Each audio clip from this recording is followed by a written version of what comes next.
भैया हो खेसारी भैया नहीं जानी थोड़ी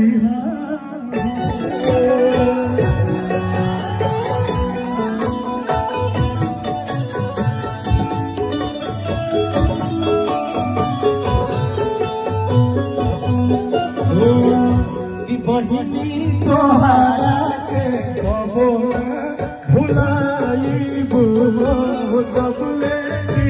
तबले लुटाई बहिनी तोहारा के कबो भुलाई जबले कबले लुटाई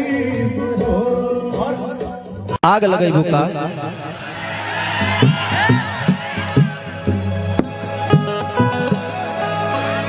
और हमारे बहुत ही प्यारे हम सबके हनुमान जो कि हम सबके हमेशा हर दुख सुख में रहने वाले लोकेश भैया किधर हैं?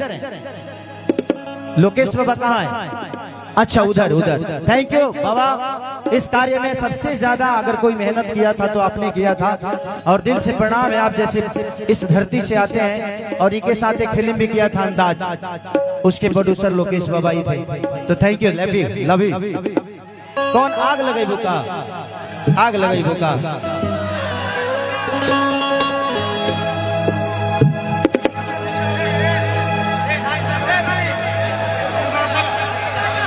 कि चढ़ल जवानी हमार लागी बड़ी खराचा हमके बोलई बाबू साथ परी पराचा दया बजी लछा परा ताले बाजी डाफरा कि लहिकन के भागे जगहे भूखा कि पेट्रोल जवनिया से गोरिया लगई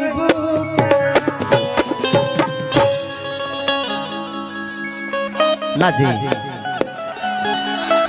भर गइल मन का तहार राजा कि राजा हमारा से। लेकिन एक गा देता हूँ, 2 लाइन गा देता हूँ क्योंकि कि चढ़ल जवानी बाटे लागी बड़ी खरा हमके बोलै बाबू साथ परी परा चढ़ल जवानी बाटे लागी बड़ी खरा हमके बोलै बाबू साथ परी परा ताले बाजी डाफरा आवाजी लछा परा लही करके भागे जगले हो पेट्रोल जवनिया से गोरी आग लगई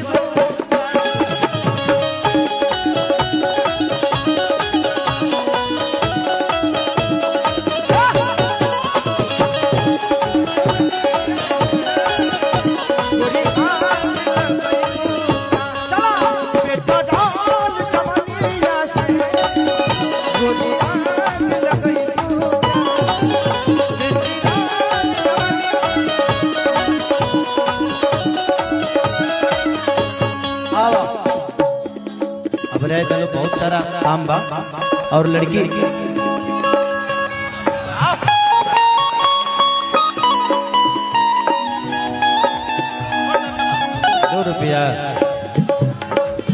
₹2 हो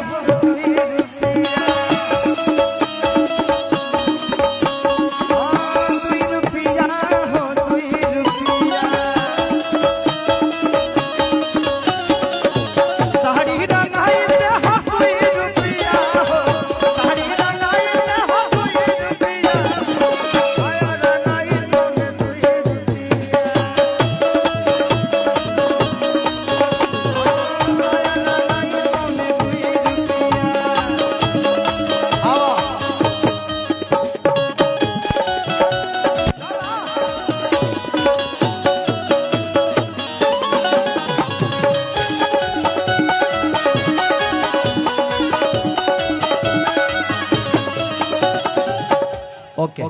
Thank you.